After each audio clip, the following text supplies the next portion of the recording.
J'accuse.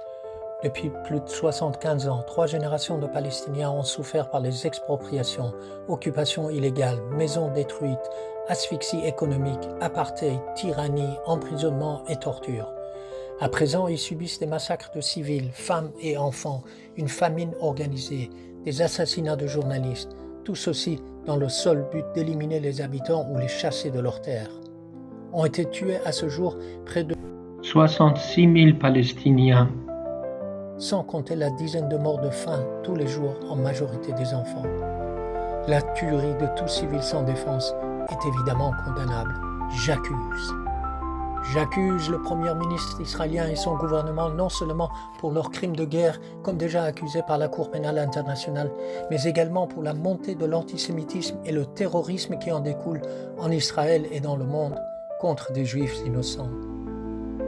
J'accuse également le gouvernement israélien d'avoir laissé délibérément se produire l'attaque du 7 octobre, ceci afin de justifier une guerre planifiée au prix de la vie d'innocents habitants de Kibbutz Amiroz. J'accuse également les dirigeants européens pour leur neutralité hypocrite et pour leur participation indirecte au massacre, par la fourniture des armes aux composantes électroniques associées, par la continuité des échanges commerciaux avec un gouvernement criminel, par leur honteuse passivité. Oui, c'est un crime de rester passif aux nombreuses demandes de citoyens français qui demandent à juste titre de faire arrêter le massacre et de faire libérer les innocents otages.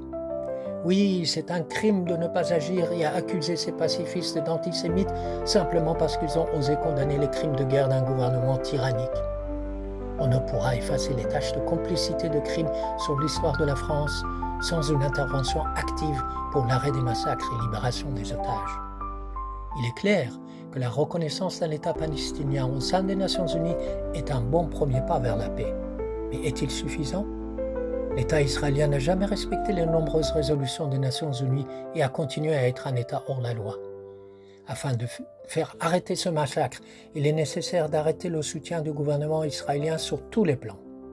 L'Europe devrait également arrêter d'investir en Israël à l'instar de la Norvège et l'Irlande et prévoir des sanctions économiques, envisager un boycott de tous les produits et services israéliens en s'inspirant de l'exemple historique de l'Afrique du Sud qui lui a ramené la liberté de son peuple opprimé et la justice sociale.